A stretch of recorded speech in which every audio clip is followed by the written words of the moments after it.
Hello everyone, this is Eric back with Auto Replay, and I just got this. It's an OBD2 scanner that it says it connects Wi-Fi. I think it connects Bluetooth too, so I'm gonna download the app and figure this out and show you how it works. This model is the ELM321 Mini. It says it supports all OBD2. So I believe your car is 1996 or newer, which it nowadays should be.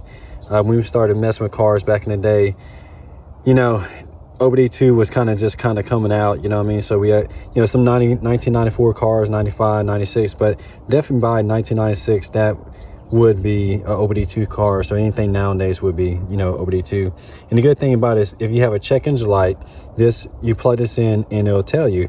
So you go to the car auction or you go to look at a used car and it has a check engine light, you could have this in your pocket, pop it in, and then basically run the scan to see what it is. If it's something simple like, you know, it needs a mass airflow sensor or you know, O2 sensor, or the gas cap is loose or something like that, that could be a great buy for a car, you know what I mean? So I'm gonna show you on this van right here in the Chevy. Get the keys, open this up, and then where the OBD2 port is usually at on most cars.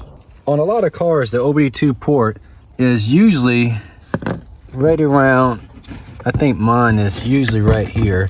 And this one actually has a, so you look underneath the driver's dash, this is like the lower panel right here. There's a connection, and this one was removed to put in. This is a GPS locator right here, so that's the only reason mine's not in place. But you know, this is what your plug will look like basically, and it would be, you know, up in a sense like this, you know what I mean? And you would just go ahead and connect that to it. So we'll go ahead and plug this in, and there's only one way to plug it in. You see it has like a you know, a four-sided shape where one side is shorter than the others. You know, this is a longer side, so it only goes in one way, you know what I mean? So you just kind of plug it in and you should see it light up. That means it's got a good connection. So let me go ahead and see about connecting to it, and I'll find out the app and we'll turn on and see about the code that it's showing. I know it's showing a P0420, and I believe on this one that's dealing with I think it was saying the catalytic converter probably need to be replaced or something like that. So let's go ahead and figure this out. So for the, I think it's like $7-8. I got this off Amazon. I'll put a link in the description, and I'll put a link to the actual app. So basically I'm using the Bluetooth version. I find that to be easier than trying to connect to the Wi-Fi. And I have an iPhone. So basically I'm using the FastLink X. That was the first one that, you know, I just tried. And it's very simple. But once I downloaded the app, I opened it up, and then I connected Bluetooth to the OBD2 scanner, and it actually showed me that you know, that code was in there for that P0420. So you can do it Bluetooth with an iPhone or Android, and then they have it where you can do Wi-Fi, and those use, it looks like a different kind of app depending on if you have an iPhone or Android. So you can look at that. So this is a good device, I mean, because you can just put it in your pocket. It does work. You can run codes, you can clear codes and stuff like that, and then go from there.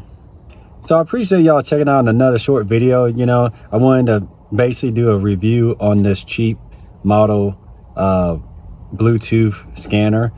The good thing about it is that you can plug it in. You know, let's say I go to, you know, the car auction or something like that. It's easy enough to put in my pocket. It's not very big, you know, and just plug it in, you know, run the scan real quick, you know, while you're there, and you can find out what's going on with it. If it's something simple like that, like this van has had that code for quite some time. I think the catalytic converter is either clogged, needs cleaning, or needs replacing.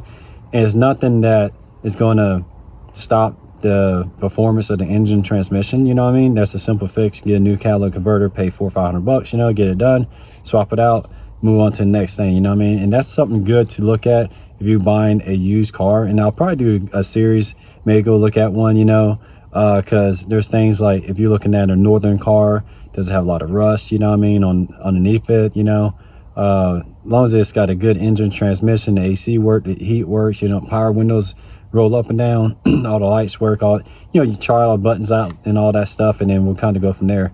So I'll see you on the next one.